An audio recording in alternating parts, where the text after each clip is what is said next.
John. I'm joined by Digger Phelps, who is Jamie Moyer's father-in-law, and has spoken with Jamie. Jamie, of course, leaving in the 5th inning after 70 pitches. What did he tell you, Digger? Well, just listening to a conversation with Jamie and Dr. Pettigan, the team doctor, right now, there's nothing they can do. Probably tomorrow in Baltimore, do an MRI. It's not ligament. It's related to the muscle injury he had back in spring practice and spring training. And sometimes that scar tissue just gives you that aggravation, and that's all it was going into that 5th inning. Yeah, he missed 4 starts in April, and this apparently is the same injury. What kind of mental shape is Jamie in right now? He's really dejected. He wanted this. He smelled it. It's what he's lived for, and right now he's just a little frustrated. But the most important thing is we go day by day, and let's see what happens. All right, Jamie Moyer is traveling to Baltimore. Thanks, Digger. Now back up to the booth and John. All right, yeah, and I'm glad he caught himself there. Spring training, we call it, Digger.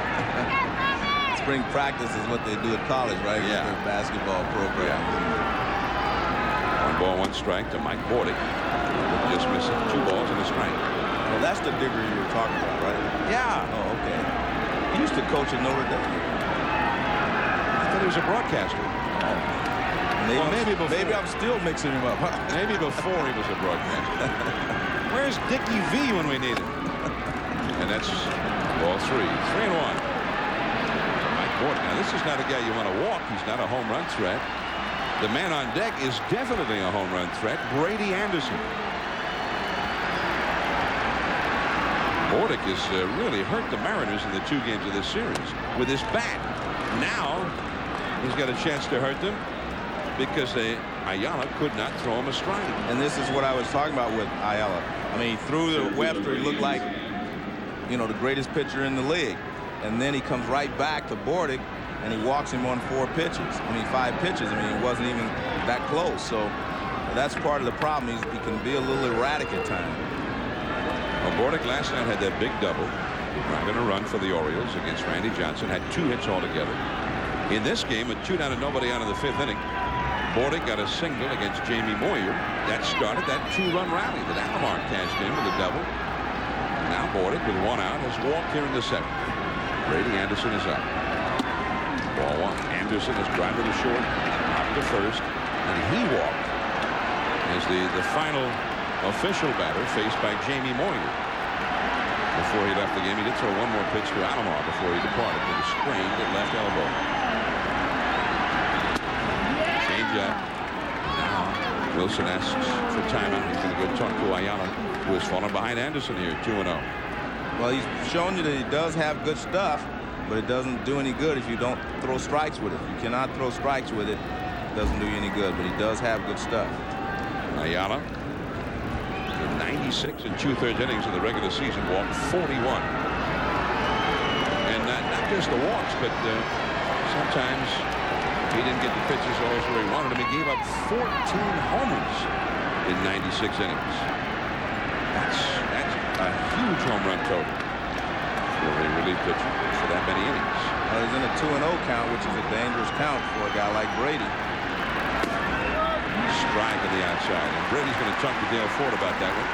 That was actually a pretty good pitch from Ayala in that he had the ball toward the middle of the plate, and then it ran away from Brady. And Brady shows how smart a hitter he is. He doesn't want to attack that 2-0 when he has the advantage. Chased that one down around his ankles. 2-2. Well, he came back with an all-speed pitch. So that's a great pitch. I mean, Brady's thinking that one's coming in there as a fat one, and he changed speeds with it.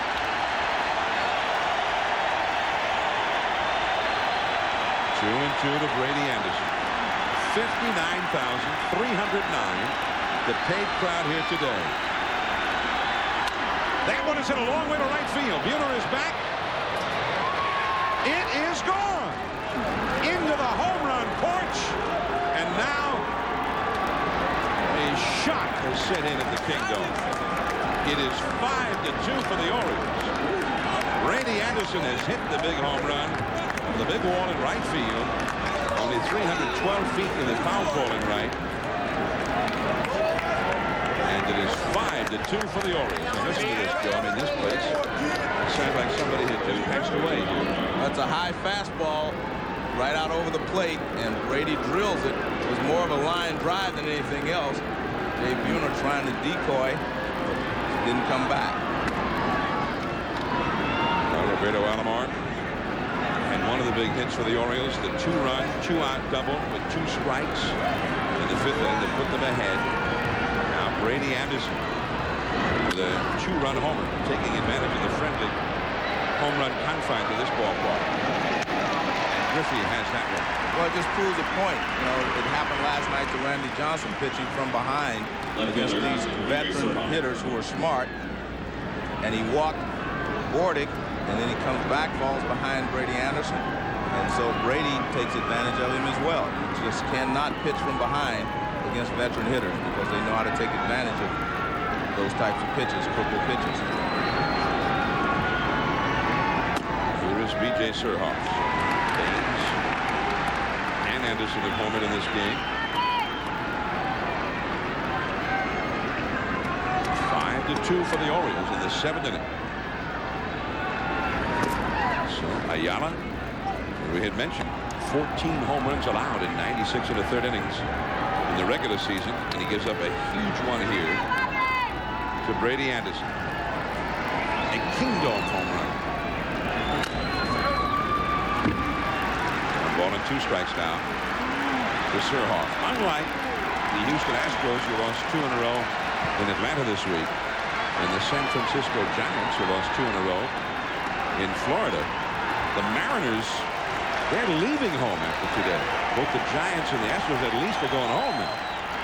Down 2-0. The Mariners are heading to Camden Yards after today's game. That's a foul. 1 ball and 2 strikes. And the Mariners came from a 2-0 disadvantage in 1995 against the Yankees in the division series. They lost 2 in New York and then came back and won 3 thrilling games in a row from the Yankees in this ballpark. Brady looking at the spot that he hit the bat. Surhoff is down on strikes. But the Orioles have added 2. It is now 5-2, and time is running out of the Mariners.